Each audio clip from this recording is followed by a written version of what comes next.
महाभारत एक ऐसा ग्रंथ है जिसे भारतीय इतिहास का सबसे महत्वपूर्ण हिस्सा माना जाता है, लेकिन कुछ लोग इसे केवल काल्पनिक कहानियों का संग्रह मानते हैं।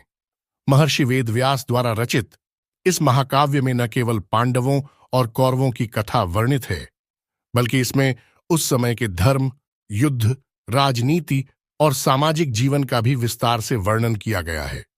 फिर भी कई लोग महाभारत के पात्रों और घटनाओं पर सवाल उठाते हैं और इसे वास्तविकता से दूर मानते हैं। लेकिन आज हम आपको महाभारत काल के ऐसे प्रमाण बताएंगे जिन्हें जानकर आपके मन में उठते सभी संदेह दूर हो जाएंगे। इन प्रमाणों को जानने के बाद आप खुद कमेंट सेक्शन में जय श्री कृष्ण लिखे बिना नहीं रह पाएंगे। विज्ञान ने भी महाभारत से जुड़े इन स्थानों और घटनाओं पर अपनी मुहर लगाई है। वैज्ञानिक खोजों के अनुसार महाभारत कोई काल्पनिक कथा नहीं, बल्कि वास्तविकता से जुड़ी हुई है। महाभारत के अनुसार धर्म की स्थापना के लिए कौरवों और पांडवों के बीच हुए युद्ध ने भारतीय समाज पर गहरा प्रभाव डाला। महाभारत काल के ऐसे कई स्थान और तथ्य हैं जो आज भी पूरी तरह मौजूद हैं, और कई लोगों ने उन्हें अपनी आंखों से देखने का दावा भी किया है। वेदव्यास की महाभारत को बेशक मौलिक माना जाता है, लेकिन वह 3 चरणों में लिखी गई। पहले चरण में 8,800 श्लोक, दूसरे चरण में 24,000 और तीसरे चरण में 1,00,000 श्लोक लिखे गए। वेदव्यास की महाभारत के अलावा Bhandarkar oriental research institute, Pune की संस्कृत महाभारत सबसे प्रामाणिक मानी जाती है। अंग्रेजी में संपूर्ण महाभारत 2 बार अनुदित की गई थी। पहला अनुवाद 1883 से 1894 के बीच किसारी मोहन गांगुली ने किया था, और दूसरा मनमंथनाथ दत्त ने 1895 से 1905 के बीच। 100 साल बाद डॉ देब्रॉय तीसरी बार संपूर्ण महाभारत का अंग्रेजी में अनुवाद कर रहे हैं।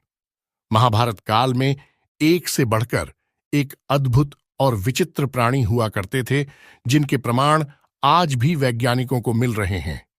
इतना ही नहीं, महाभारत में वर्णित अस्त्र शस्त्र जैसे ब्रह्मास्त्र और वज्रास्त्र का जिक्र करना भी जरूरी है, जिनके बारे में वैज्ञानिक आज भी शोध कर रहे हैं। वीडियो में आगे बढ़ने से पहले आपसे एक छोटा सा निवेदन है। अगर आप चैनल पर नए हैं तो कृपया सब्सक्राइब करें और बेल आइकन दबाएं, ताकि आपको हमारे नए वीडियो की जानकारी मिलती रहे। और महाभारत के सच्चे प्रेमी आपसे उम्मीद है कि कमेंट सेक्शन में जय श्री कृष्ण जरूर लिखेंगे। प्राचीन भारत का इतिहास है महाभारत। श्री कृष्ण द्वैपायन नाम के वेदव्यास ने यह ग्रंथ श्री गणेश जी की मदद से लिखा था। जीवन के रहस्यों से भरे इस ग्रंथ को पंचम वेद कहा गया है। यह ग्रंथ हमारे देश के मन प्राण में बसा हुआ है। यह भारत की राष्ट्रीय गाथा है। इस ग्रंथ में तत्कालीन भारत का समग्र इतिहास वर्णित है। यह ग्रंथ अपने आदर्श स्त्री पुरुषों के चरित्रों से हमारे देश के जनजीवन को यह प्रभावित करता रहा है। इसमें सैकड़ों पात्रों, स्थानों, घटनाओं तथा विचित्रताओं व विडंबनाओं का वर्णन है। प्रत्येक हिंदू के घर में महाभारत होना चाहिए। वेदव्यास की महाभारत को बेशक मौलिक माना जाता है, लेकिन वह 3 चरणों में लिखी गई। पहले चरण में 8,800 श्लोक, दूसरे चरण में 24,000 और तीसरे चरण में 1,00,000 श्लोक लिखे गए।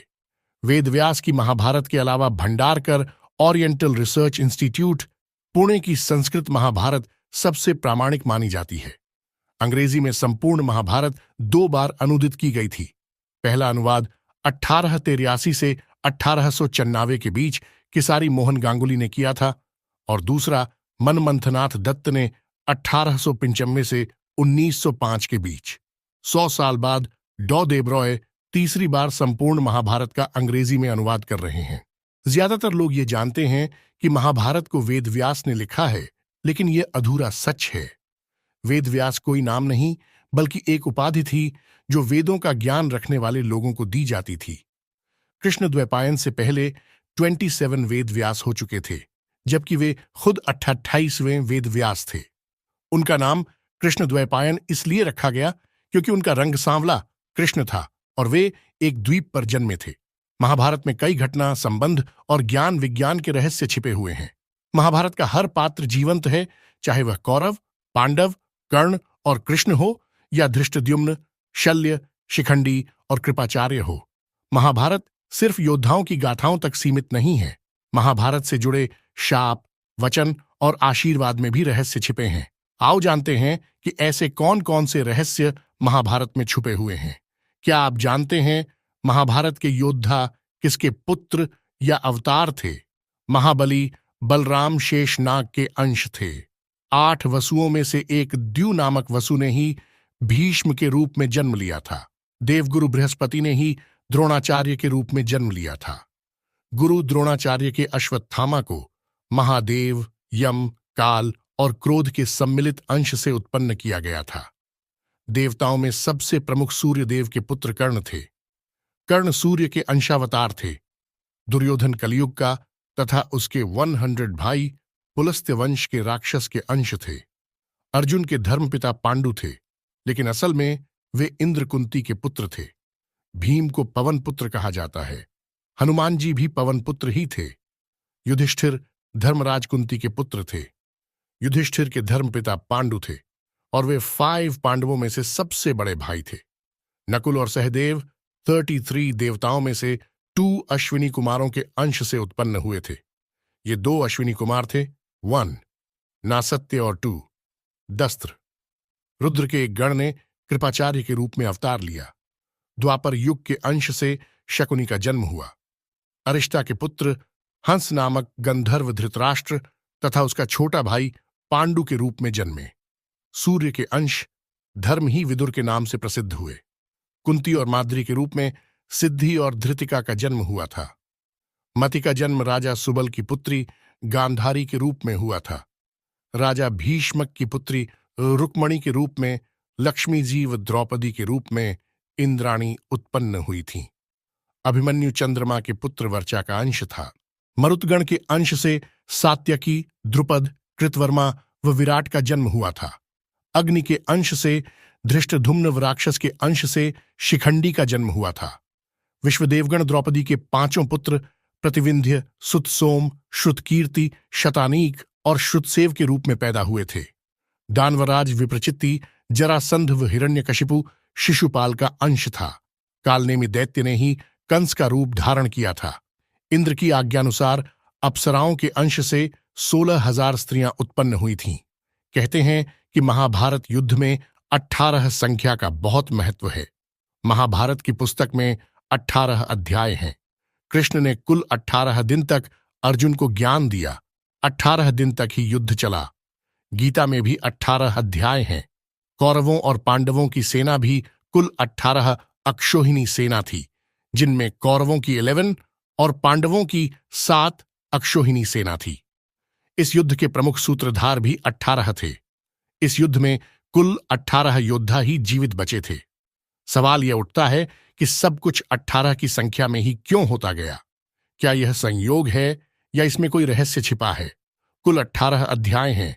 अर्जुन विषाद योग, सांख्य योग, कर्मयोग, ज्ञान कर्म संन्यास योग, कर्म संन्यास योग, आत्मसंयम योग, ज्ञान विज्ञान योग, अक्षर ब्रह्म योग, राजविद्या राजगुह्य योग, विभूति योग, विश्वरूप दर्शन योग, भक्ति योग, क्षेत्रज्ञ विभाग योग, गुणत्रय विभाग योग, पुरुषोत्तम योग, दैवासुर संपद विभाग योग, श्रद्धात्रय विभाग योग और मोक्ष संन्यास योग। महाभारत ग्रंथ में कुल 18 पर्व हैं। आदि पर्व, सभा पर्व, वन पर्व, विराट पर्व, उद्योग पर्व, भीष्म पर्व, द्रोण पर्व, अश्वमेधिक पर्व, महाप्रस्थानिक पर्व, सौप्तिक पर्व, स्त्री पर्व, शांति पर्व, अनुशासन पर्व, मौसल पर्व, कर्ण पर्व, शल्य पर्व, स्वर्गारोहण पर्व तथा आश्रमवासिक पर्व। मालूम हो कि ऋषि वेद व्यास ने 18 पुराण भी रचे हैं। कौरवों को कौन नहीं जानता? धृतराष्ट्र और गांधारी के 99 पुत्र और एक पुत्री थीं, जिन्हें कौरव कहा जाता था। कुरुवंश के होने के कारण ये कौरव कहलाए। सभी कौरवों में दुर्योधन सबसे बड़ा था। गांधारी जब गर्भवती थी, तब धृतराष्ट्र ने एक दासी के साथ सहवास किया था, जिसके चलते युयुत्सु नामक पुत्र का जन्म हुआ। इस तरह कौरव 100 हो गए। युयुत्सु ऐन वक्त पर कौरवों की सेना को छोड़कर पांडवों की सेना में शामिल हो गया था। गांधारी ने वेद व्यास से पुत्रवती होने का वरदान प्राप्त कर किया। गर्भ धारण कर लेने के पश्चात भी 2 वर्ष व्यतीत हो गए। किंतु गांधारी के कोई भी संतान उत्पन्न नहीं हुई। इस पर क्रोधवश गांधारी ने अपने पेट पर जोर से मुक्के का प्रहार किया, जिससे उसका गर्भ गिर गया। वेदव्यास ने इस घटना को तत्काल ही जान लिया। वे गांधारी के पास आकर बोले, गांधारी, तूने बहुत गलत किया। मेरा दिया हुआ वर कभी मिथ्या नहीं जाता। अब तुम शीघ्र ही 100 कुंड तैयार करवाओ और उनमें घृत घी भरवा दो। वेदव्यास ने गांधारी के गर्भ से निकले मांस पिंड पर अभिमंत्रित जल छिड़का, जिससे उस पिंड के अंगूठे के पोरुए के बराबर 100 टुकड़े हो गए। वेदव्यास ने उन टुकड़ों को गांधारी के बनवाए हुए 100 कुंडों में रखवा दिया और उन कुंडों को 2 वर्ष पश्चात खोलने का आदेश देकर अपने आश्रम चले गए। 2 वर्ष बाद सबसे पहले कुंड से दुर्योधन की उत्पत्ति हुई। फिर उन कुंडों से धृतराष्ट्र के शेषनन्याम्वे पुत्र एवं दुशला नामक एक कन्या का जन्म हुआ। चलिए अब प्रयास करते हैं जानने का कि क्या महाभारत काल में विमान और परमाणु अस्त्र थे। मोहनजोदड़ो में कुछ ऐसे कंकाल मिले थे जिसमें रेडिएशन का असर था। महाभारत में सौप्तिक पर्व के अध्याय 13 से 15 तक ब्रह्मास्त्र के परिणाम दिए गए हैं। हिंदू इतिहास के जानकारों के मुताबिक 3 नवंबर 5551 ईसा पूर्व छोड़ा हुआ ब्रह्मास्त्र परमाणु बम ही था। महाभारत में इसका वर्णन मिलता है, तदस्त्रम प्रज्वाल महाज्वालम तेजो मंडल संवृतम सशब्दंभवम व्योम ज्वाला माला कुलम भृशम चचाल च मही कृत्स्ना स्पर्वतवनद्रुमा। अर्थात ब्रह्मास्त्र छोड़े जाने के बाद भयंकर वायु जोरदार तमाचे मारने लगी। सहस्रावधि उल्का आकाश से गिरने लगे। भूत मात्रा को भयंकर महाभय उत्पन्न हो गया। आकाश में बड़ा शब्द हुआ। आकाश जलाने लगा। पर्वत, अरण्य, वृक्षों के साथ पृथ्वी हिल गई। अब सवाल यह उठता है कि क्या सचमुच ही हमारी आज की टेक्नोलॉजी से कहीं ज्यादा उन्नत थी महाभारतकालीन टेक्नोलॉजी? महान योद्धा बर्बरीक और घटोत्कच, भीम के पुत्र घटोत्कच और पौत्र बर्बरिक के बारे में कहा जाता है कि इन दोनों की सामान्य मानवों से कई गुना ज्यादा ऊंचाई थी। माना जाता है कि कद काठी के हिसाब से भीम पुत्र घटोत्कच इतना विशालकाय था कि वह लात मारकर रथ को कई फुट पीछे फेंक देता था और सैनिकों तो वह अपने पैरों तले कुचल देता था। भीम की असुर पत्नी हिडिंबा से घटोत्कच का जन्म हुआ था। जन्म लेते समय उसके सिर पर केश उत्कच नहीं थे, इसलिए उसका नाम घट हाथी का मस्तक प्लस उत्कच केशहीन अर्थात घटोत्कच रखा गया। इसका मस्तक हाथी के मस्तक जैसा और केश शून्य होने के कारण यह घटोत्कच नाम से प्रसिद्ध हुआ। वह अत्यंत मायावी निकला और जन्म लेते ही बड़ा हो गया। उसमें जहां शारीरिक बल था वहीं वह मायावी भी था। चूंकि घटोत्कच की माता एक राक्षसी थी, पिता एक वीर क्षत्रिय था, इसलिए इसमें मनुष्य और राक्षस दोनों के मिश्रित गुण विद्यमान थे। वह बड़ा क्रूर और निर्दयी था। घटोत्कच ने युद्ध में अपने विशाल शरीर से हाहाकार मचा रखा था। वे एक ही बार में अपनी पैरों के नीचे कई सैनिकों को कुचलकर मार देते थे, जिससे घबराकर दुर्योधन ने कर्ण को अमोघ अस्त्र चलाने का आदेश दिया। इस अस्त्र से घटोत्कच वीरगति को प्राप्त हुए। दूसरी ओर बर्बरीक दुनिया का सर्वश्रेष्ठ धनुर्धर थे। बर्बरीक के लिए 3 बाण ही काफी थे, जिसके बल पर वे कौरवों और पांडवों की पूरी सेना को समाप्त कर सकते थे। युद्ध के मैदान में भीम पौत्र बर्बरीक दोनों खेमों के मध्य बिंदु एक पीपल के वृक्ष के नीचे खड़े हो गए और यह घोषणा कर डाली कि मैं उस पक्ष की तरफ से लड़ूंगा जो हार रहा होगा। बर्बरीक की इस घोषणा से कृष्ण चिंतित हो गए थे। तब भगवान श्री कृष्ण ब्राह्मण का भेष बनाकर सुबह बर्बरीक के शिविर के द्वार पर पहुंच गए और दान मांगने लगे। बर्बरीक ने कहा, मांगो ब्राह्मण, क्या चाहिए? ब्राह्मण रूपी कृष्ण ने कहा कि तुम दे ना सकोगे। लेकिन बर्बरीक कृष्ण के जाल में फंस गए और कृष्ण ने उससे उसका शीश मांग लिया। बर्बरीक द्वारा अपने पितामह पांडवों की विजय हेतु स्वेच्छा के साथ शीश दान कर दिया गया। बर्बरीक के इस बलिदान को देखकर दान के पश्चात श्री कृष्ण ने बर्बरीक को कलयुग में स्वयं के नाम से पूजित होने का वर दिया। आज बर्बरीक को खाटू श्याम के नाम से पूजा जाता है। जहां कृष्ण ने उसका शीश रखा था, उस स्थान का नाम खाटू है। दोस्तों, आप जानते हैं भगवान श्री कृष्ण का जीवन एक रहस्य। महाभारत की प्रत्येक घटना को श्री कृष्ण ही संचालित करते हुए नजर आते हैं। दुर्योधन को माता के समक्ष नग्न जाने से रोकना, कर्ण को कवच कुंडलों को इंद्र द्वारा दान में मांग लेना, बर्बरिक से दान में उसका शीम मांग लेना और युक्तिपूर्वक कर्ण, द्रोण और भीष्म को युद्ध में मारवा देना, यह सभी श्री कृष्ण की नीति से ही संभव होता है। श्री कृष्ण के कारण ही यह युद्ध हुआ और उन्हीं ने इस युद्ध को पांडवों के पक्ष में विजित किया।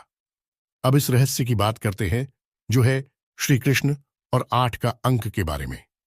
भविष्यवाणी के अनुसार विष्णु को देवकी के गर्भ से कृष्ण के रूप में जन्म लेना था, तो उन्होंने अपने 8वें अवतार के रूप में 8वें मनु वैवस्वत के मनवंतर के 88वें द्वापर में भाद्रपद के कृष्ण पक्ष की रात्रि के साथ मुहूर्त निकल गए और 8वां उपस्थित हुआ।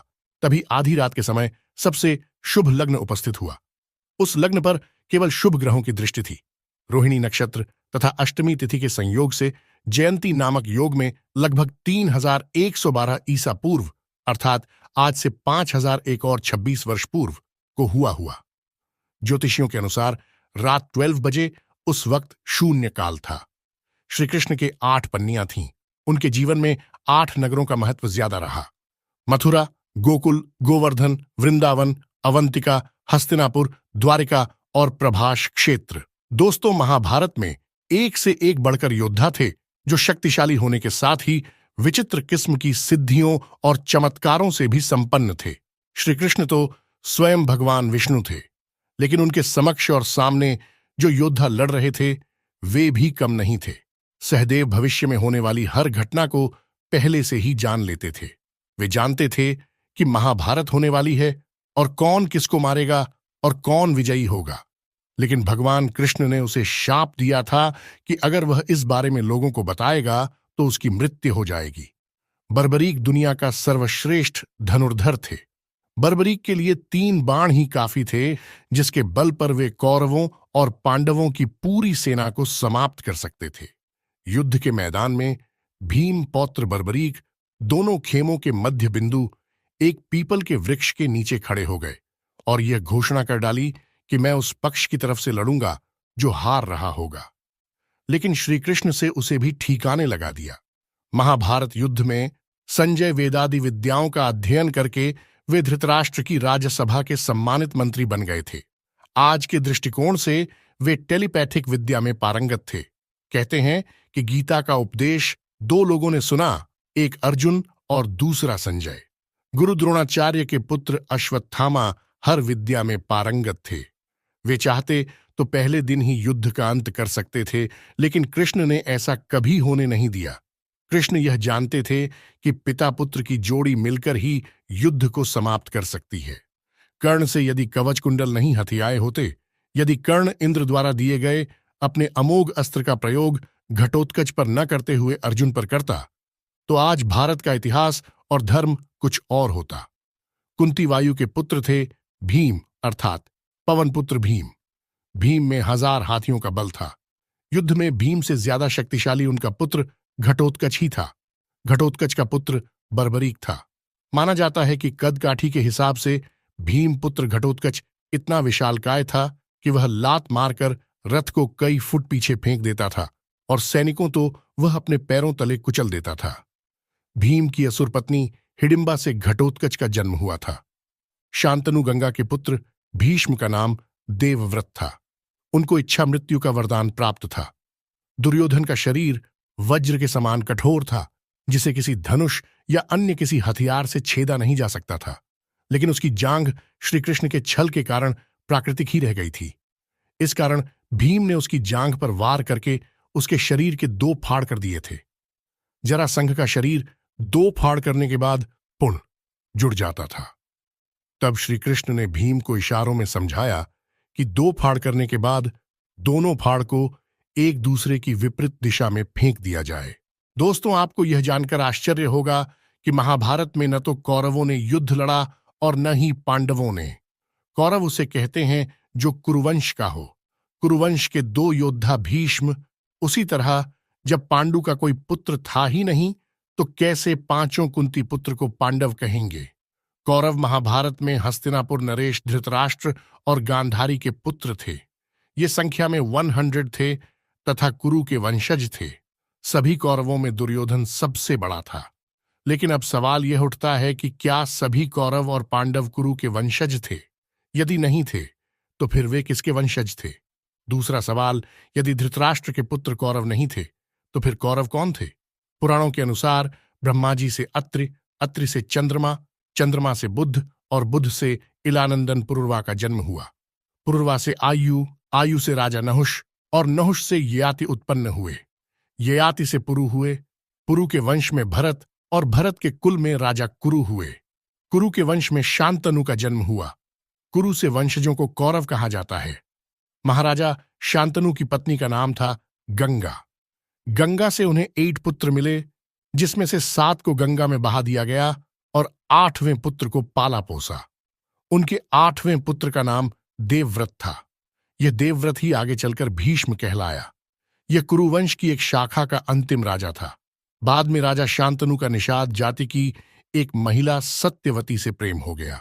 सत्यवती के कारण देवव्रत को आजीवन अविवाहित रहने की प्रतिज्ञा लेना पड़ी।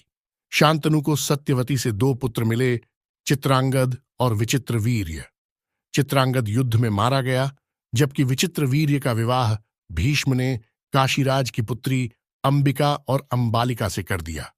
लेकिन विचित्रवीर्य को कोई संतान नहीं हो रही थी। तब चिंतित सत्यवती ने कुंवारी अवस्था में पराशर मुनि से उत्पन्न अपने पुत्र वेदव्यास को बुलाया और उन्हें यह जिम्मेदारी सौंपी कि अंबिका और अंबालिका को कोई पुत्र मिले। अंबिका से धृतराष्ट्र और अंबालिका से पांडु का जन्म हुआ, जबकि एक दासी से विदुर का।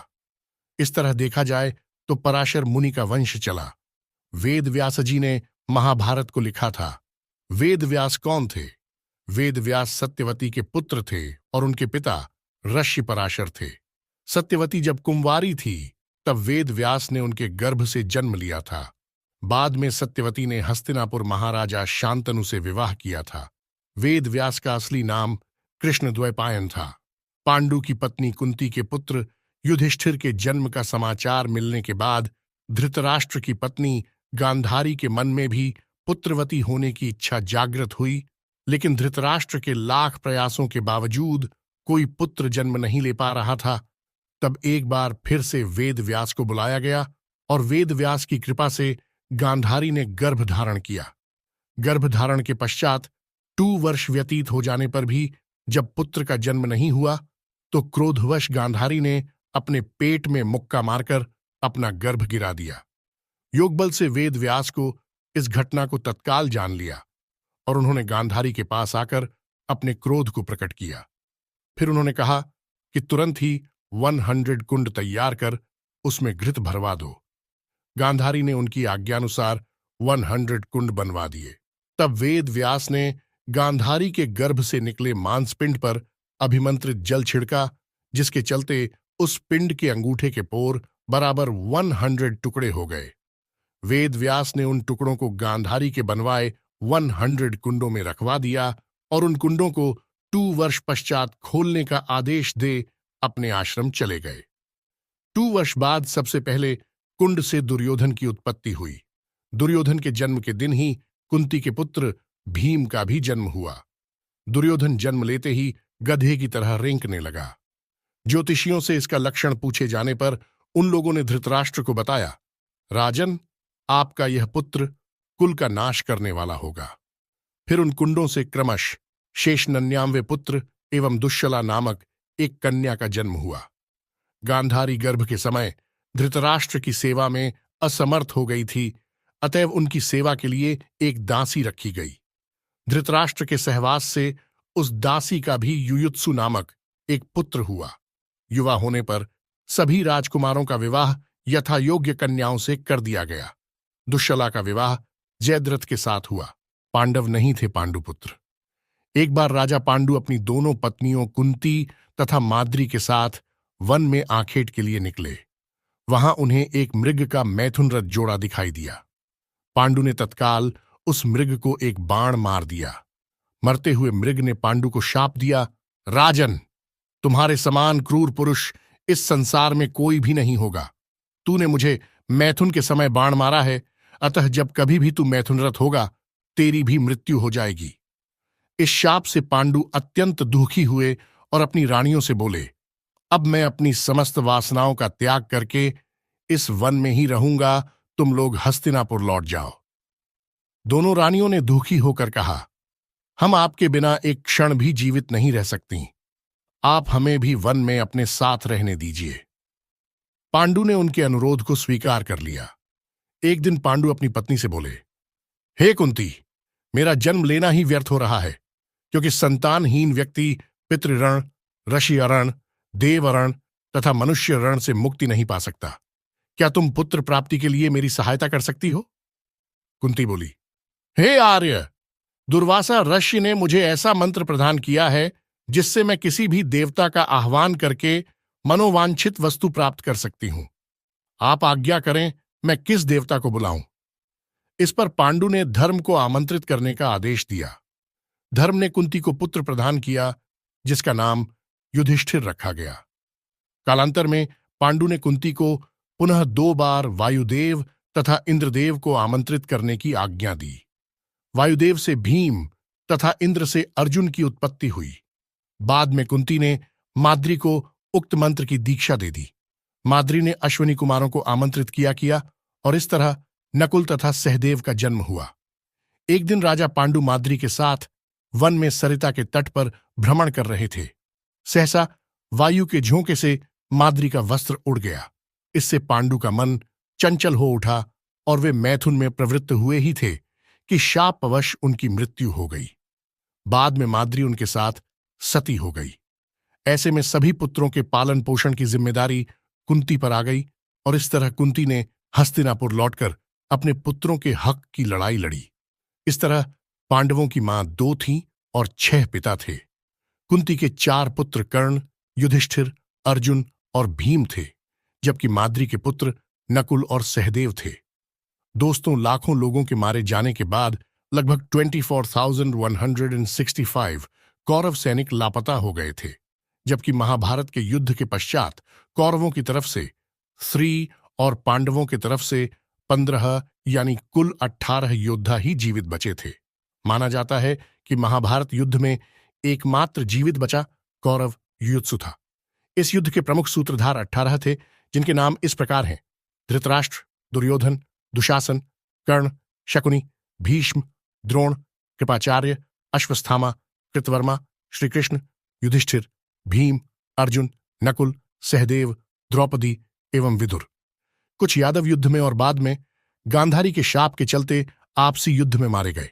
पांडव पक्ष के विराट और विराट के पुत्र उत्तर, शंख और श्वेत, सात्यकी के 10 पुत्र, अर्जुन पुत्र इरावान, द्रुपद, द्रौपदी के 5 पुत्र धृष्टद्युम्न, शिखंडी, कौरव पक्ष के कलिंग राज भानुमान, केतुमान, अन्य कलिंग वीर, प्राच्य, सौवीर, क्षुद्रक और मालव वीर। कौरवों की ओर से धृतराष्ट्र के दुर्योधन सहित सभी पुत्र भीष्म, त्रिगर्त नरेश, जयद्रथ, भगदत्त, द्रोण, दुशासन, कर्ण, शल्य आदि सभी युद्ध में मारे गए थे। बच गए योद्धा। महाभारत के युद्ध के पश्चात कौरवों की तरफ से 3 और पांडवों की तरफ से 15 यानी कुल 18 योद्धा ही जीवित बचे थे, जिनके नाम हैं कौरव के कृतवर्मा, कृपाचार्य, युयुत्सु और अश्वत्थामा, जबकि पांडवों की ओर से युधिष्ठिर, अर्जुन, भीम, नकुल, सहदेव, कृष्ण, सात्यकी आदि। दोस्तों, महाभारत में किसी भी व्यक्ति का सामान्य रूप में जन्म नहीं हुआ। श्री कृष्ण का जन्म जहां कारावास में बहुत कठिन परिस्थितियों में हुआ, वहीं उससे पूर्व भीष्म का जन्म गंगा की शर्त के उल्लंघन स्वरूप हुआ। शांतनु से गंगा का विवाह हुआ। गंगा से उन्हें 8 पुत्र मिले, जिसमें से 7 को गंगा नदी में बहा दिया गया और 8वें पुत्र को पाला पोसा। उनके 8वें पुत्र का नाम देवव्रत था। यह देवव्रत ही आगे चलकर भीष्म कहलाया। भीष्म ने जब ब्रह्मचर्य की प्रतिज्ञा ले ली तो वंश को आगे बढ़ाने का संकट उत्पन्न हुआ।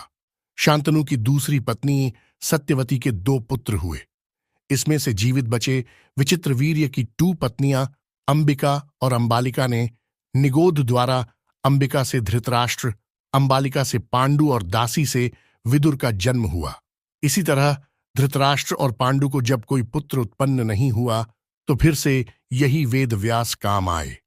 अब आप सोचिए, इन्हीं 2 पुत्रों में से एक धृतराष्ट्र के यहां जब कोई पुत्र नहीं हुआ तो वेद व्यास की कृपा से हीनन्याम्वे पुत्र और वन पुत्री का जन्म हुआ। दूसरी ओर पांडु की दो पत्नियां कुंती और माद्री थीं। दोनों से ही पांडुपुत्र उत्पन्न नहीं कर सके। तब कुंती ने क्रमश धर्मराज, इंद्र और पवनदेव का आह्वान किया तो युधिष्ठिर, अर्जुन, भीम उत्पन्न हुए। उसी तरह माद्री ने दो अश्विन कुमारों का आह्वान किया तो उनसे नकुल और सहदेव उत्पन्न हुए। इसी तरह द्रौपदी का जन्म भी एक रहस्य ही है। कहते हैं कि उसका असली नाम यज्ञसेनी है। यज्ञसेनी इसलिए कि वह यज्ञ से उत्पन्न हुई थी। द्रौपदी नाम महाराज द्रुपद की पुत्री होने के कारण था।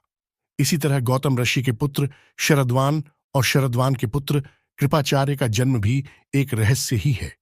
कृपाचार्य की माता का नाम नामपदी था। नामपदी एक देवकन्या थी। इंद्र ने शरद्वान को साधना से डिगाने के लिए नामपदी को भेजा था। देवकन्या नामपदी, जानपदी के सौंदर्य के प्रभाव से शरद्वान इतने काम पीड़ित हो गए कि उनका वीर्य स्खलित होकर एक सरकंडे पर गिर पड़ा। वह सरकंडा दो भागों में विभक्त हो गया, जिसमें से एक भाग से कृप नामक बालक उत्पन्न हुआ और दूसरे भाग से कृपि नामक कन्या उत्पन्न हुई। ये कृप ही कृपाचार्य कहलाए। महर्षि भारद्वाज मुनि का वीर्य किसी द्रोणी, यज्ञ कलश अथवा पर्वत की गुफा में स्खलित होने से जिस पुत्र का जन्म हुआ उसे द्रोण कहा गया। ऐसे भी उल्लेख है कि भारद्वाज ने गंगा में स्नान करती घृताची को देखा। भारद्वाज ने गंगा में स्नान करती घृताची को देखा और उसे देखकर वे आसक्त हो गए, जिसके कारण उनका वीर्य स्खलन हो गया, जिसे उन्होंने द्रोण यज्ञ कलश में रख दिया। बाद में उससे उत्पन्न बालक द्रोण कहलाया। दोस्तों, कुरुक्षेत्र में लड़ा गया महाभारत का युद्ध भयंकर युद्ध था। इससे भारत का पतन हो गया। इस युद्ध में संपूर्ण भारतवर्ष के राजाओं के अतिरिक्त बहुत से अन्य देशों के राजाओं ने भी भाग लिया और सब के सब वीर गति को प्राप्त हो गए। लाखों महिलाएं विधवा हो गईं। इस युद्ध के परिणाम स्वरूप भारत से वैदिक धर्म, समाज, संस्कृति और सभ्यता का पतन हो गया। इस युद्ध के बाद से ही अखंड भारत बहुधर्मी और बहुसंस्कृति का देश बनकर खंड खंड होता चला गया। अब सवाल यह उठता है कि आखिर कौन इस युद्ध का जिम्मेदार था और कौन इस युद्ध का सबसे बड़ा नायक और खलनायक था। कहते हैं कि महाभारत का सबसे बड़ा नायक भीष्म थे, जबकि श्री कृष्ण ने तो इस युद्ध को रोकने का रहसंभव प्रयास किया, लेकिन जब युद्ध शुरू ही हो गया तब वे सबसे बड़े नायक बनकर उभरे। विश्लेषकों के अनुसार इस युद्ध का सबसे बड़ा खलनायक मामा शकुनी को माना जाता है। हालांकि बहुत से ऐसे मौके भी थे जबकि भीष्म ने खलनायक भी भूमिका निभाई। ऐसे में नायक श्री कृष्ण ही सर्वसम्मति से घोषित होते हैं। दोस्तों, महाभारत में एक ओर जहां धर्म और नीति की बातें हैं, वहीं अधर्म और अनीति के कई कांड मिल जाएंगे। महाभारत कालीन रिश्ते और उनके द्वंद्व, जिसमें छल, ईर्ष्या, विश्वासघात और बदले की भावना का बाहुल्य है, लेकिन इसी में प्रेम, प्यार, अकेलापन और बलिदान भी है। सोचिए, पांडु का अपनी पत्नियां कुंती और माद्री के साथ सिर्फ प्रेम का ही रिश्ता था।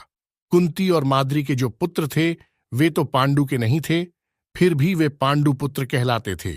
दूसरी ओर अपने कुंवारेपन में कुंती ने एक और पुत्र को सूर्यदेव के सहयोग से जन्म दिया था, जिसे कर्ण कहा जाता है।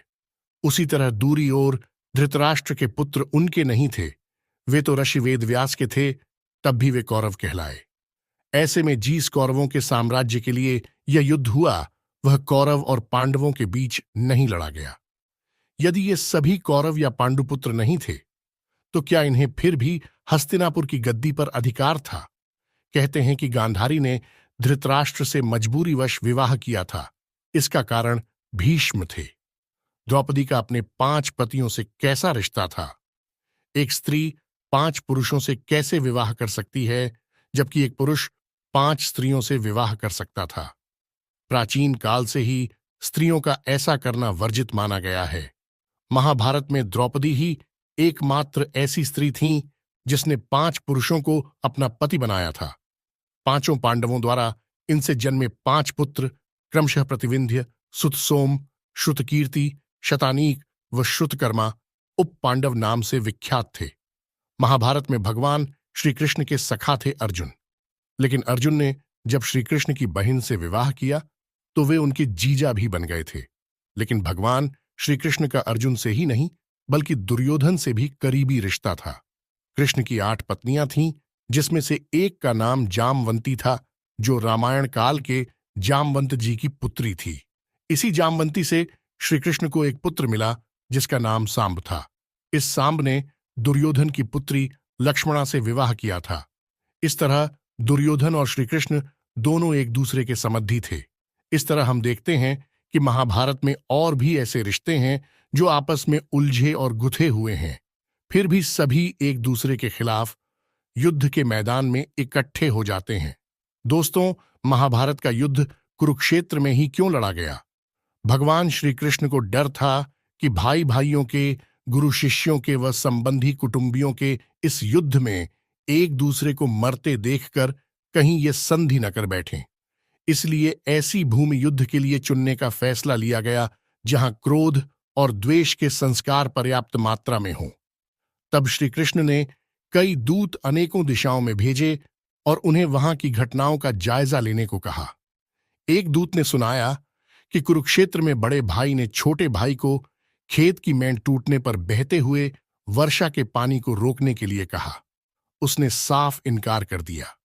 इस पर बड़ा भाई आग बबूला हो गया। उसने छोटे भाई को छुरे से गोद डाला और उसकी लाश को पैर पकड़कर घसीटता हुआ उस मेंढ के पास ले गया और जहां से पानी निकल रहा था वहां उस लाश को पानी रोकने के लिए लगा दिया। इस कहानी को सुनकर श्री कृष्ण ने तय किया कि यही भूमि भाई भाई के युद्ध के लिए उपयुक्त है। जब श्री कृष्ण आश्वस्त हो गए कि इस भूमि के संस्कार यहां पर भाइयों के युद्ध में एक दूसरे के प्रति प्रेम उत्पन्न नहीं होने देंगे, तब उन्होंने युद्ध कुरुक्षेत्र में करवाने की घोषणा की। दूसरी कहानी अनुसार कहते हैं कि जब कुरु इस क्षेत्र की जुताई कर रहे थे तब इंद्र ने उनसे जाकर इसका कारण पूछा। कुरु ने कहा कि जो भी व्यक्ति इस स्थान पर मारा जाए वह पुण्य लोक में जाए, ऐसी मेरी इच्छा है। इंद्र उनकी बात को हंसी में उड़ाते हुए स्वर्गलोक चले गए। ऐसा अनेक बार हुआ। इंद्र ने अन्य देवताओं को भी ये बात बताई। देवताओं ने इंद्र से कहा कि यदि संभव हो तो कुरु को अपने पक्ष में कर लो। तब इंद्र ने कुरु के पास जाकर कहा कि कोई भी पशु, पक्षी या मनुष्य निराहार रहकर या युद्ध करके इस स्थान पर मारा जाएगा तो वह स्वर्ग का भागी होगा। ये बात भीष्म, कृष्ण आदि सभी जानते थे, इसीलिए महाभारत का युद्ध कुरुक्षेत्र में लड़ा गया। मातृ और पितृभक्त श्रवण कुमार की कहानी तो आपने सुनी ही होगी। श्रवण कुमार जैसे पितृभक्त खोजना मुश्किल है। वे अपने अंधे माता पिता की सेवा पूरी तत्परता से करते थे, उन्हें किसी प्रकार का कष्ट नहीं होने देते थे।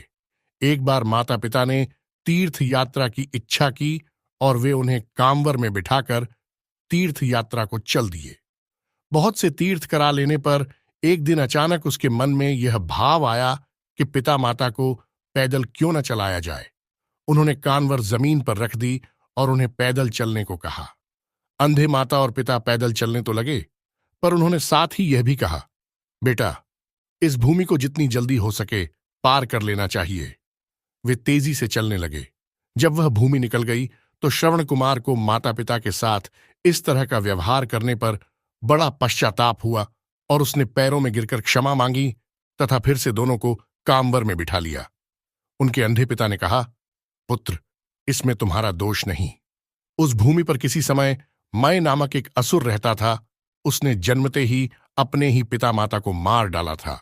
उसी के संस्कार उस भूमि में अभी तक बने हुए हैं। इसी से उस क्षेत्र में गुजरते हुए तुम्हें ऐसी बुद्धि उपजी। महाभारत के वन पर्व के अनुसार कुरुक्षेत्र में आकर सभी लोग पाप मुक्त हो जाते हैं और जो ऐसा कहता है कि मैं कुरुक्षेत्र जाऊंगा और वहीं निवास करूंगा, यहां तक कि यहां की उड़ी हुई धूल के कण पापी को परम पद देते हैं। नारद पुराण में आया है कि ग्रहों, नक्षत्रों एवं तारागणों को कालगति से आकाश से नीचे गिर पड़ने का भय है, किंतु वे जो कुरुक्षेत्र में मरते हैं पुण्य पृथ्वी पर नहीं गिरते, अर्थात वे पुण्य जन्म नहीं लेते। भगवद गीता के प्रथम श्लोक में कुरुक्षेत्र को धर्म क्षेत्र कहा गया है। महाभारत में जितनी महिमा वरदान की है उतनी ही शाप की भी। यदि यह शाप नहीं दिए जाते तो महाभारत होती ही नहीं। एक बार द्यू नामक वसु ने वशिष्ठ ऋषि की कामधेनु का हरण कर लिया। इससे वशिष्ठ ऋषि ने द्यू से कहा कि ऐसा काम तो मनुष्य करते हैं, इसलिए तुम 8वां वसु मनुष्य हो जाओ। यह सुनकर वसुओं ने घबराकर वशिष्ठ जी की प्रार्थना की, तो उन्होंने कहा कि अन्य वसु तो वर्ष का अंत होने पर मेरे शाप से छुटकारा पा जाएंगे, लेकिन इस द्यू को अपनी करनी का फल भोगने के लिए एक जन्म तक मनुष्य बनकर पीड़ा भोगना होगी। यही द्यू गंगापुत्र कहलाए, यही गंगापुत्र भीष्म कहलाए। सत्यवती के गर्भ से महाराज शांतनु को चित्रांगद और विचित्रवीर्य नाम के 2 पुत्र हुए। विचित्रवीर्य के युवा होने पर भीष्म ने बलपूर्वक काशीराज की 3 पुत्रियों का हरण कर लिया और वे उसका विवाह विचित्रवीर्य से करना चाहते थे, क्योंकि भीष्म चाहते थे कि किसी भी तरह अपने पिता शांतनु का कुल बढ़े। लेकिन बाद में बड़ी राजकुमारी अंबा को छोड़ दिया गया, क्योंकि वह शाल्वराज को चाहती थी। लेकिन शाल्वराज के पास जाने के बाद अंबा को शाल्वराज ने स्वीकार करने से मना कर दिया। अंबा के लिए यह दुखदायी स्थिति हो चली थी। अंबा ने अपनी इस दुर्दशा का कारण भीष्म को समझकर उनकी शिकायत परशुराम जी से की। परशुराम जी में अंबा की मदद करने असमर्थ सिद्ध हुए। तब अंबा ने बहुत ही द्रवित होकर भीष्म को कहा कि तुमने मेरा जीवन बर्बाद कर दिया और अब मुझसे विवाह करने से भी मना कर रहे हो। मैं निस्सहाय स्त्री हूं और तुम शक्तिशाली। तुमने अपनी शक्ति का दुरुपयोग किया। मैं तुम्हारा कुछ भी नहीं बिगाड़ सकती, लेकिन मैं पुरुष के रूप दोबारा जन्म लूंगी और तब तुम्हारे अंत का कारण बनूंगी। गौरतलब है कि यही अंबा प्राण त्याग कर शिखंडी के रूप में जन्म लेती है और भीष्म की मृत्यु का कारण बन जाती है। महाभारत के अनुसार पांडु अंबालिका और ऋषि वेदव्यास के पुत्र थे। वे पांडवों के धर्मपिता और धृतराष्ट्र के छोटे भाई थे। धृतराष्ट्र के अंधे होने के कारण पांडु को हस्तिनापुर का शासक बनाया गया। एक बार राजा पांडु अपनी दोनों रानियों कुंती और माद्री के साथ आखेट कर रहे थे कि तभी उन्होंने मृग होने के भ्रम में बाण चला दिया, जो एक ऋषि को जाकर लगा।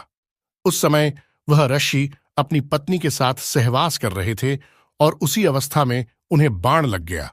इसलिए उन्होंने पांडु को श्राप दे दिया कि जिस अवस्था में उनकी मृत्यु हो रही है, उसी प्रकार जब भी पांडु अपनी पत्नियों के साथ सहवासरत होंगे तो उनकी भी मृत्यु हो जाएगी।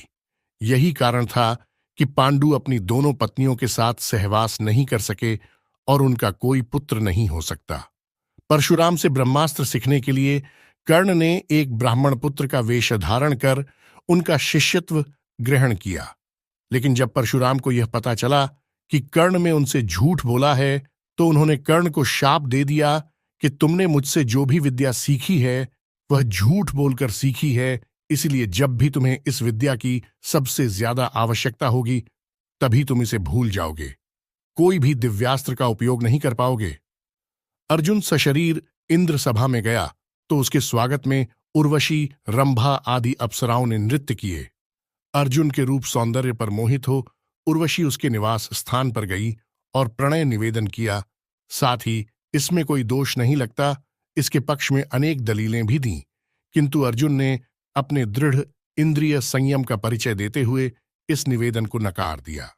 अर्जुन ने कहा कि मेरी दृष्टि में कुंती, माद्री और शची का जो स्थान है वही तुम्हारा भी है। तुम पुरुवंश की जननी होने के कारण आज मेरे लिए परम गुरु स्वरूप हो।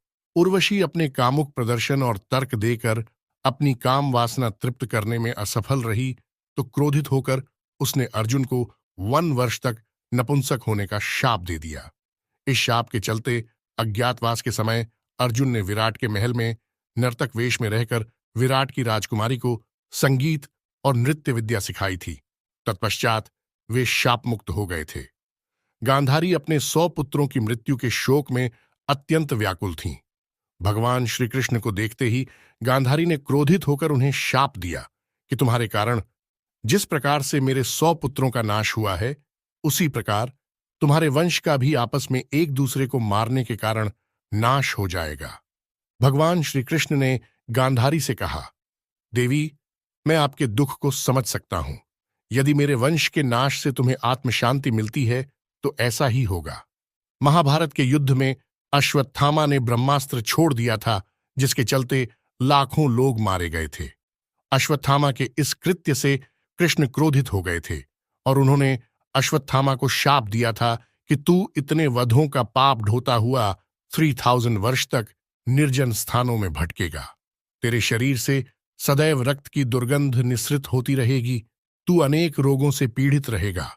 व्यास ने श्री कृष्ण के वचनों का अनुमोदन किया। बार महर्षि मैत्रेय हस्तिनापुर पधारे। धृतराष्ट्र महर्षि मैत्रेय के आते ही अपने पुत्रों सहित उनकी सेवा व सत्कार करने लगे। विश्राम के बाद धृतराष्ट्र और उनके पुत्रों से उनकी वार्तालाप हुई।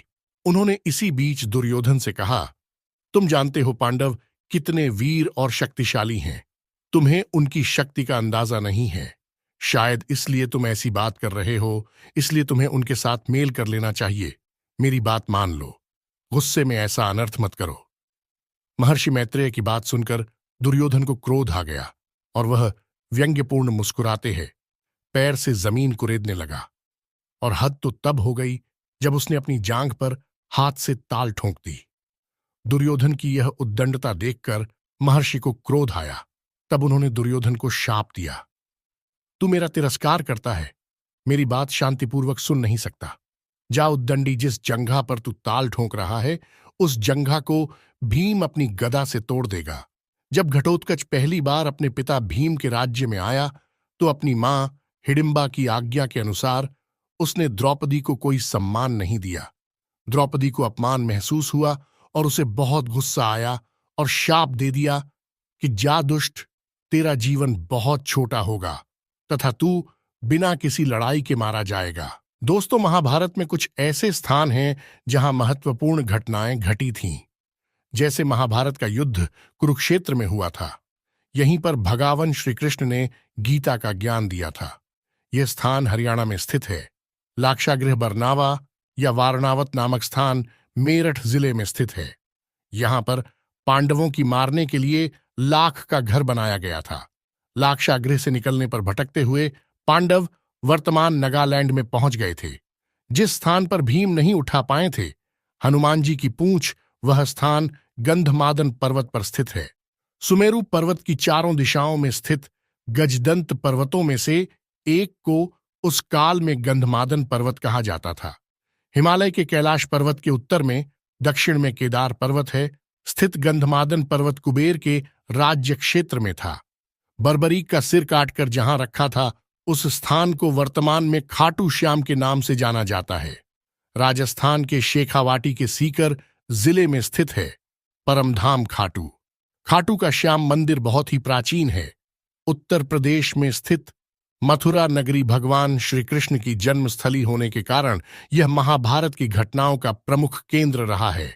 महाभारत काल में इस नगरी पर जरासंध ने कई आक्रमण किए थे। बिहार की राजधानी पटना से करीब 100 किमी दूर स्थित 5 पहाड़ियों से घिरा राजगीर प्रसिद्ध धार्मिक तीर्थ स्थल है। यहीं पर जरासंध का अखड़ा आज भी देखा जा सकता है। बिहार की राजधानी पटना से करीब 100 किमी दूर स्थित 5 पहाड़ियों से घिरा राजगीर प्रसिद्ध धार्मिक तीर्थ स्थल है। यहां महाभारत के रचनाकार महर्षि वेद व्यास जी की गुफा है।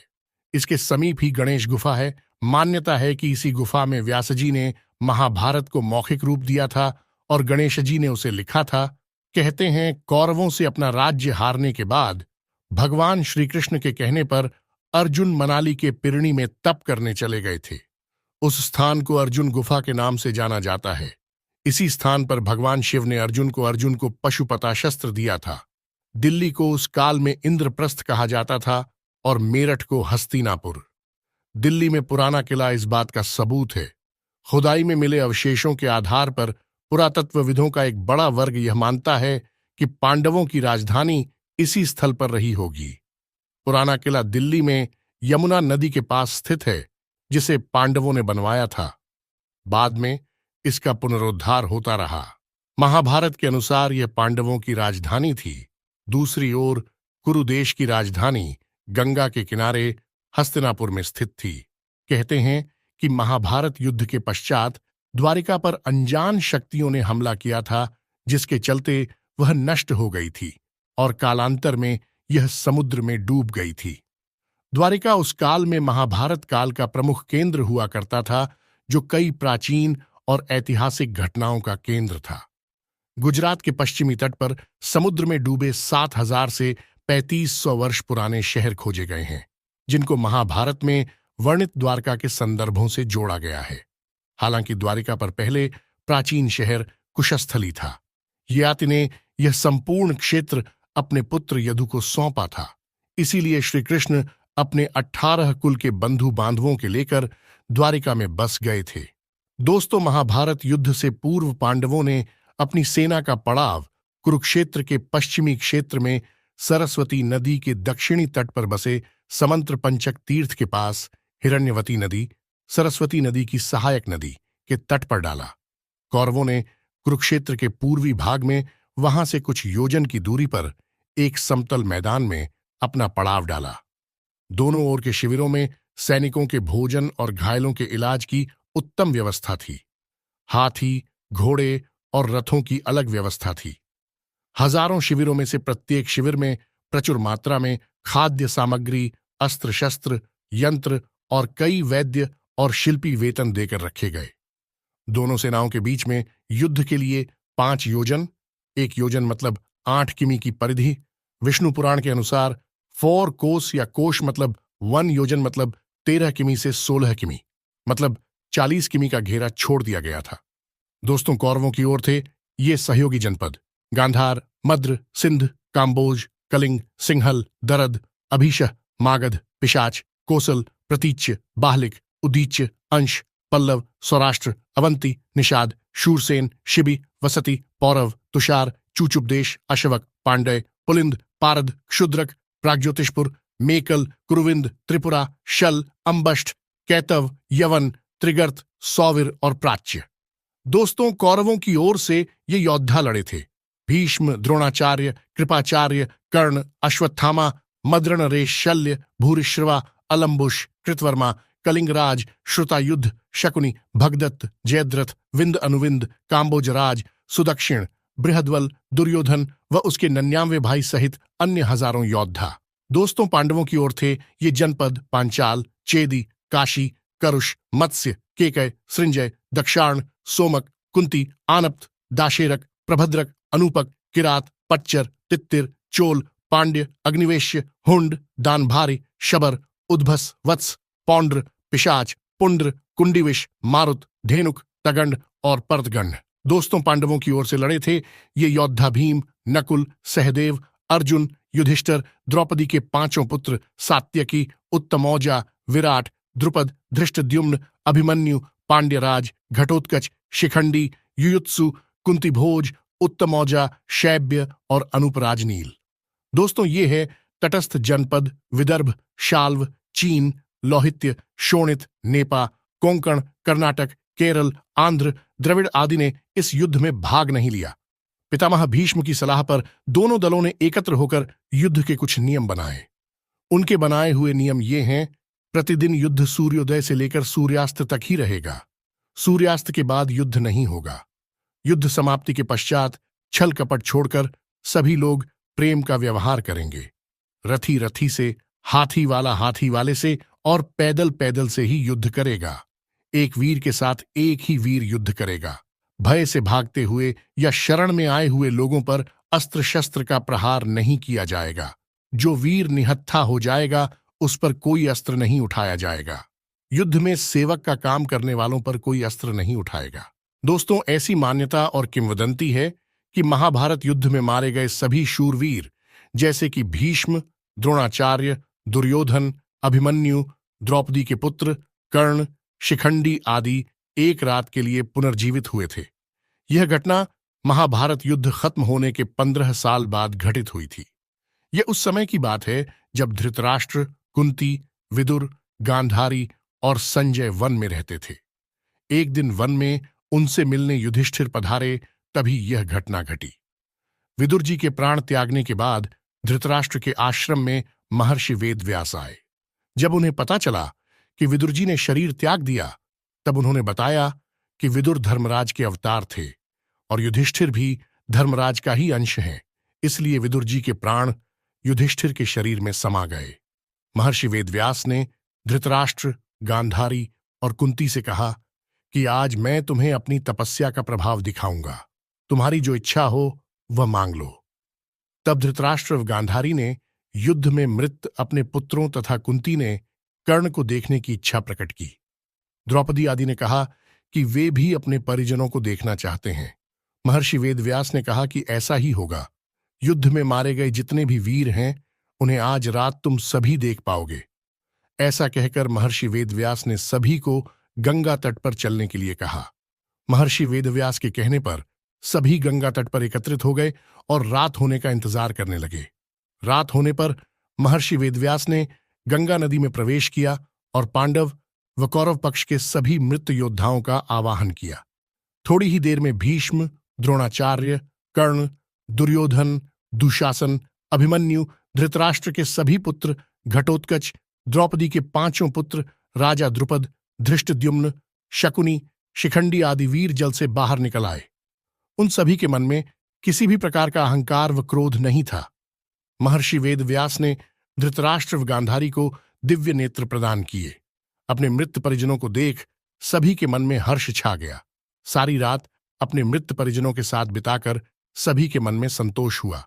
अपने मृत पुत्र, भाई, पतियों और अन्य संबंधियों से मिलकर सभी का संताप दूर हो गया। इस प्रकार वह अद्भुत रात समाप्त हो गई। दोस्तों, कहते हैं कि महाभारत में एक से बढ़कर एक सुंदर स्त्रियां थीं। जितनी वे सुंदर थीं उससे कहीं ज्यादा ज्ञान संपन्न भी थीं। माना यह भी जाता है कि उनमें से कि कुछ स्त्रियों के कारण महाभारत हुआ। यह आम धारणा है कि जर, जोरू और जमीन के लिए ही युद्ध होते रहे हैं। हालांकि कुछ विद्वान मानते हैं कि महाभारत युद्ध के कारण कुछ और भी थे। महाभारत में भूमि बंटवारा युद्ध का सबसे बड़ा कारण था, लेकिन दूसरे लोग मानते हैं कि बंटवारा शांतिपूर्वक हो सकता था, लेकिन कुछ महिलाओं की जिद के कारण कौरवों और पांडवों के बीच कटुता बढ़ गई, जिसके परिणाम स्वरूप युद्ध हुआ। बात करते हैं सत्यवती की। महाभारत की शुरुआत राजा शांतनु की दूसरी पत्नी सत्यवती से होती है। पहली पत्नी गंगा के पुत्र भीष्म ने तो सत्यवती के कारण ही ब्रह्मचर्य की प्रतिज्ञा ले ली थी, क्योंकि सत्यवती चाहती थी कि भीष्म या उसका कोई पुत्र हस्तिनापुर की गद्दी पर न बैठे, बल्कि मेरा ही पुत्र गद्दी का अधिकारी बने। यदि शांतनु सत्यवती को न चाहते तो कुरुवंश का भाग्य कुछ और ही होता। इस राजा ने एक स्त्री के लिए अपने पुत्र भीष्म के जीवन को नष्ट कर दिया। इससे पता चलता है कि शांतनु एक सामान्य राजा था। उसने अपने राज्य तथा पुत्र को प्राथमिकता न देकर अपनी भोगवृत्ति को प्राथमिकता दी। तो यह कहना उचित होगा कि सत्यवती ही एक प्रमुख कारण थी, जिसके चलते हस्तिनापुर की गद्दी से कुरुवंश नष्ट हो गया। यदि भीष्म सौगंध नहीं खाते तो वेदव्यास के 3 पुत्र पांडु, धृतराष्ट्र और विदुर हस्तिनापुर के शासक नहीं होते, या यह कहें कि उनका जन्म ही नहीं होता। तब इतिहास ही कुछ और होता। अगली है सुभद्रा। सुभद्रा तो कृष्ण की बहन थी, जिसने कृष्ण के मित्र अर्जुन से विवाह किया था, जबकि बलराम चाहते थे कि सुभद्रा का विवाह कौरव कुल में हो। बलराम के हठ के चलते ही तो कृष्ण ने सुभद्रा का अर्जुन के हाथों हरण करवा दिया था। बाद में द्वारका में सुभद्रा के साथ अर्जुन का विवाह विधिपूर्वक संपन्न हुआ। विवाह के बाद वे 1 वर्ष तक द्वारका में रहे और शेष समय पुष्कर क्षेत्र में व्यतीत किया। 12 वर्ष पूरे होने पर वे सुभद्रा के साथ इंद्रप्रस्थ लौट आए। अगली है लक्ष्मणा। श्री कृष्ण की 8 पत्नियों में एक जाम्बवती थीं। जाम्बवती कृष्ण के पुत्र का नाम सांब था। सांब का दिल दुर्योधन भानुमति की पुत्री लक्ष्मणा पर आ गया था और वे दोनों प्रेम करने लगे थे। दुर्योधन के पुत्र का नाम लक्ष्मण था और पुत्री का नाम लक्ष्मणा। दुर्योधन अपनी पुत्री का विवाह श्री कृष्ण के पुत्र से नहीं करना चाहता था। भानुमति सुदक्षिण की बहन और दुर्योधन की पत्नी थी, इसलिए एक दिन सांब ने लक्ष्मणा से प्रेम विवाह कर लिया और लक्ष्मणा को अपने रथ में बैठाकर द्वारिका ले जाने लगा। जब यह बात कौरवों को पता चली तो कौरव अपनी पूरी सेना लेकर सांब से युद्ध करने आ पहुंचे। कौरवों ने सांब को बंदी बना लिया। इसके बाद जब श्रीकृष्ण और बलराम को पता चला, तब बलराम हस्तिनापुर पहुंच गए। बलराम ने कौरवों से निवेदन पूर्वक कहा कि सांब को मुक्त कर उसे लक्ष्मणा के साथ विदा कर दें, लेकिन कौरवों ने बलराम की बात नहीं मानी। तब बलराम ने अपना रौद्र रूप प्रकट कर दिया। वे अपने हल से ही हस्तिनापुर की संपूर्ण धरती को खींचकर गंगा में डुबोने चल पड़े। यह देखकर कौरव भयभीत हो गए। संपूर्ण हस्तिनापुर में हाहाकार मच गया। सभी ने बलराम से माफी मांगी और तब सांब को लक्ष्मणा के साथ विदा कर दिया। द्वारिका में सांब और लक्ष्मणा का वैदिक रीति से विवाह संपन्न हुआ। अब बात करते हैं कुंती की। कुंती और माद्री दोनों ही पांडु की पत्नियां थीं। यदि पांडु को शाप नहीं लगता तो उनका कोई पुत्र होता जो गद्दी पर बैठता, लेकिन ऐसा नहीं हुआ। लेकिन पांडु के आग्रह पर कुंती ने एक एक कर कई देवताओं का आवाहन किया। इस प्रकार माद्री ने भी देवताओं का आवाहन किया। तब कुंती को 3 और माद्री को 2 पुत्र प्राप्त हुए, जिनमें युधिष्ठिर सबसे ज्येष्ठ थे। कुंती के अन्य पुत्र थे भीम और अर्जुन तथा माद्री के पुत्र थे नकुल व सहदेव। कुंती ने धर्मराज, वायु एवं इंद्र देवता का आवाहन किया था, तो माद्री ने अश्विन कुमारों का। एक दिन वर्षा ऋतु का समय था और पांडु और माद्री वन में विहार कर रहे थे। उस समय पांडु अपने काम वेग पर नियंत्रण न रख सके और माद्री के साथ सहवास करने को उतावले हो गए, और तब ऋषि का श्राप महाराज पांडु की मृत्यु के रूप में फलित हुआ। माद्री पांडु की मृत्यु बर्दाश्त नहीं कर सकी और उनके साथ सती हो गई। यह देखकर पुत्रों के पालन पोषण का भार अब कुंती पर आ गया था। उसने अपने मायके जाने के बजाय हस्तिनापुर का रुख किया। हस्तिनापुर में रहने वाले ऋषि मुनि सभी पांडवों को राजा पांडु का पुत्र मानते थे, तो वे सभी मिलकर पांडवों को राजमहल छोड़कर आ गए। कुंती के कहने पर सभी ने पांडवों को पांडु का पुत्र मान लिया और उनका स्वागत किया। राजमहल में कुंती का सामना गांधारी से भी हुआ। कुंती वसुदेव जी की बहन और भगवान श्री कृष्ण की बुआ थीं, तो गांधारी गंधार नरेश की पुत्री और राजा धृतराष्ट्र की पत्नी थी। अब बात करते हैं गांधारी की। धृतराष्ट्र आंखों से ही नहीं, मन से भी अंधों की भांति व्यवहार करते थे। इसलिए गांधारी और शकुनी को अप्रत्यक्ष रूप से सत्ता संभालनी पड़ी। गांधारी को यह चिंता सताने लगी थी कि कहीं कुंती के पुत्र सिंहासनारूढ़ न हो जाए। ऐसे में शकुनी ने दुर्योधन के भीतर बाल्यकाल से ही पांडवों के प्रति घृणा का भाव भर दिया था। फिर है द्रौपदी। पांडवों की पत्नी द्रौपदी को इस युद्ध का सबसे बड़ा कारण माना जाता है। महाभारत के अनुसार जब दुर्योधन इंद्रप्रस्थ को देखने गया तो एक जगह उसने रंगोली बनी देखी और उसने समझा कि यह कितना सुंदर फर्श है, लेकिन असल में वह जल से भरा ताल था। दुर्योधन उसमें गिर पड़ा। भ्रमवश उसके गिरने पर द्रौपदी जोर से हंसने लगी और उसके मुंह से निकल गया, अंधे का पुत्र भी अंधा। बस यही बात दुर्योधन के दिल में तीर की तरह ढंस गई।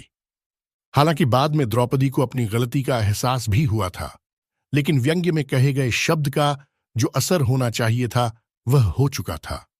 दुर्योधन ने अपने इस अपमान का बदला लेने की ठान ली थी। शकुनी ने इस अपमान का बदला लेने की एक तरकीब बतलाई। उसने दुर्योधन से कहा कि पांडवों को द्यूत कीड़ा खेलने के लिए आमंत्रित किया जाए। उन्होंने कहा कि राज्य बंटवारे का निर्णय अब इस खेल के माध्यम से ही होगा। द्यूत क्रीड़ा जुआ न खेली गई होती तो शायद युद्ध भी नहीं होता। पांडवों ने दुर्योधन के आमंत्रण को स्वीकार कर लिया। उन्होंने अपने भाग्य का निर्णय द्यूत के खेल पर छोड़ दिया, लेकिन पांडव तो इस खेल में माहिर नहीं थे। फिर कैसे वे यह खेल खेलने के लिए तैयार हो गए? उनका मानना था कि यह खेल भाग्य पर निर्भर है, न कि चाल, छल या कपट पर। भगवान कृष्ण ने इस खेल का विरोध किया था, लेकिन पांडव नहीं माने। श्री कृष्ण ने कहा कि फिर इस बुरे खेल में मैं साथ नहीं दूंगा। भगवान कृष्ण ने गीता में कहा भी है कि सबसे बुरे खेलों में द्यूत क्रीड़ा है। पांडव खेल में एक के बाद एक राज्य हारते गए। फिर उन्होंने उनके पास की वस्तुएं भी दांव पर लगा दीं। अंत में उन्होंने द्रौपदी को भी दांव पर लगा दिया। बस यहीं से युद्ध की नींव रख दी गई। द्रौपदी का चीरहरण होते हुए सबसे देखा, लेकिन भगवान कृष्ण ने अंत में पहुंचकर द्रौपदी की लाज बचाई। यह महाभारत का सबसे बड़ा टर्निंग पॉइंट था। दोस्तों, इसके बाद समझने की कोशिश करते हैं कि आखिर युद्ध के बाद बचे हुए लोगों का क्या हुआ। पांडव पक्ष के विराट और विराट के पुत्र उत्तर, शंख और श्वेत, सात्यकी के 10 पुत्र, अर्जुन पुत्र इरावान, द्रुपद, द्रौपदी के 5 पुत्र, धृष्टद्युम्न, शिखंडी, कौरव पक्ष के कलिंगराज भानुमान, केतुमान, अन्य कलिंग वीर, प्राच्य, सौवीर, क्षुद्रक और मालव वीर आदि सभी मारे गए। लाखों लोगों के मारे जाने के बाद लगभग 24,165 कौरव सैनिक लापता हो गए थे, जबकि महाभारत के युद्ध के पश्चात कौरवों की तरफ से 3 और पांडवों की तरफ से 15 यानी कुल 18 योद्धा ही जीवित बचे थे। माना जाता है कि महाभारत युद्ध में एकमात्र जीवित बचा कौरव युयुत्सु था। युधिष्ठिर ने युद्ध के मैदान में ही सभी योद्धाओं का अंतिम क्रियाकर्म करवाया था। महाभारत युद्ध की समाप्ति के बाद कृतवर्मा, कृपाचार्य, युयुत्सु, अश्वत्थामा, युधिष्ठिर, अर्जुन, भीम, नकुल, सहदेव, श्रीकृष्ण, सात्यकी आदि जीवित बचे थे। इसके अलावा धृतराष्ट्र, द्रौपदी, गांधारी, विदुर, संजय, बलराम, श्रीकृष्ण की पत्नियां आदि भी जीवित थे। युद्ध के बाद शाप के चलते श्रीकृष्ण के कुल में भी आपसी युद्ध शुरू हुआ, जिसमें श्रीकृष्ण के पुत्र आदि सभी मारे गए। बलराम ने यह देखकर समुद्र के किनारे जाकर समाधि ले ली। श्रीकृष्ण को प्रभास क्षेत्र में एक बहेलिये ने पैर में तीर मार दिया, जिसे कारण बनाकर उन्होंने देह त्याग दी। बचे लोगों ने कृष्ण के कहने के अनुसार द्वारका छोड़ दी और हस्तिनापुर की शरण ली। यादवों और उनके भौज्य गणराज्यों का अंत होते ही कृष्ण की बसाई द्वारका सागर में डूब गई। धृतराष्ट्र और गांधारी ने पांडवों के साथ रहते रहते 15 साल गुजार दिए। तब एक दिन भीम ने धृतराष्ट्र और गांधारी के सामने कुछ ऐसी बातें कह दी जिसे सुनकर उनके मन में बहुत शोक हुआ और दोनों वन चले गए। उनके साथ गांधारी, कुंती, विदुर और संजय भी वन में रहकर तप करने लगे। विदुर और संजय इनकी सेवा में लगे रहते और तपस्या किया करते थे। एक दिन युधिष्ठिर के वन में पधारने के बाद विदुर ने देह छोड़कर अपने प्राणों को युधिष्ठिर में समा दिया। फिर एक दूसरे दिन जब धृतराष्ट्र और अन्य गंगा स्नान कर आश्रम आ रहे थे, तभी वन में भयंकर आग लग गई। दुर्बलता के कारण धृतराष्ट्र, गांधारी व कुंती भागने में असमर्थ थे, इसलिए उन्होंने उसी अग्नि में प्राण त्यागने का विचार किया और वहीं एकाग्रचित्त होकर बैठ गए। इस प्रकार धृतराष्ट्र, गांधारी व कुंती ने अपने प्राणों का त्याग कर दिया। संजय ने यह बात तपस्वियों को बताई और वे स्वयं हिमालय पर तपस्या करने चले गए। धृतराष्ट्र, गांधारी व कुंती की मृत्यु का समाचार जब महल में फैला तो हाहाकार मच गया। तब देवर्षि नारद ने उन्हें धैर्य बंधाया। युधिष्ठिर ने विधिपूर्वक सभी का श्राद्ध कर्म करवाया और दान दक्षिणा देकर उनकी आत्मा की शांति के लिए संस्कार किए। इसके अलावा दोस्तों, महाभारत काल में जब पांडवों को कौरवों के छल से 13 वर्षों के लिए वनवास पर भेजा गया था, तो उन्होंने कई स्थानों पर अपना समय व्यतीत किया। इस दौरान उन्हें 1 वर्ष का अज्ञातवास भी झेलना पड़ा। पांडवों के इस वनवास और अज्ञातवास से जुड़ी कई गुफाएं आज भी भारत के विभिन्न हिस्सों में मौजूद हैं, जिन्हें पांडवों की निर्वासन गुफाओं के नाम से जाना जाता है। इन गुफाओं का ऐतिहासिक और धार्मिक महत्व है और ये महाभारत काल की घटनाओं से सीधे तौर पर जुड़ी मानी जाती हैं। सबसे प्रसिद्ध निर्वासन गुफाएं उत्तराखंड, हिमाचल प्रदेश और मध्य प्रदेश के क्षेत्रों में पाई जाती हैं। उत्तराखंड की मान्यता है कि पांडवों ने अपने निर्वासन का एक लंबा समय यहां की गुफाओं में बिताया। ये गुफाएं हिमालय की गोद में स्थित हैं, जहां आज भी श्रद्धालु और पर्यटक इन गुफाओं के दर्शन के लिए आते हैं। इनमें से कुछ प्रमुख गुफाएं उत्तराखंड के लाक्षागृह, पांडवखोली और गुप्तकाशी के पास स्थित हैं। उत्तराखंड की पांडवखोली गुफा खासकर इसलिए प्रसिद्ध है क्योंकि कहा जाता है कि भीम ने यहां रहते हुए अपने बल से इस विशाल गुफा का निर्माण किया था। इस गुफा में आज भी पांडवों की उपस्थिति के चिन्ह माने जाते हैं। इसके अलावा मध्य प्रदेश में पचमढ़ी की गुफाएं भी प्राचीन काल से ही पांडवों के निर्वासन के समय की गवाह मानी जाती हैं। यहाँ के स्थानीय लोग कहते हैं कि पांडवों ने इन गुफाओं में लंबा समय बिताया था और यहाँ की पहाड़ियों और जंगलों ने उन्हें शरण दी थी। इन गुफाओं का न केवल धार्मिक महत्व है, बल्कि ये पुरातात्विक दृष्टि से भी महत्वपूर्ण है। कई वैज्ञानिक और इतिहासकार इन गुफाओं का अध्ययन करते रहे हैं ताकि महाभारत के कालखंड से जुड़े प्रमाण और जानकारी प्राप्त हो सके। पांडवों की निर्वासन गुफाएं आज भी श्रद्धालुओं के लिए आस्था और भक्ति का केंद्र हैं, जहां आकर वे पांडवों के संघर्ष और साहस को याद करते हैं। दोस्तों, आज के वीडियो में इतना ही। आशा करते हैं आपको यह वीडियो पसंद आया होगा। ऐसे ही अन्य वीडियो के लिए हमारे चैनल को सब्सक्राइब करें और इस वीडियो को लाइक और शेयर करें।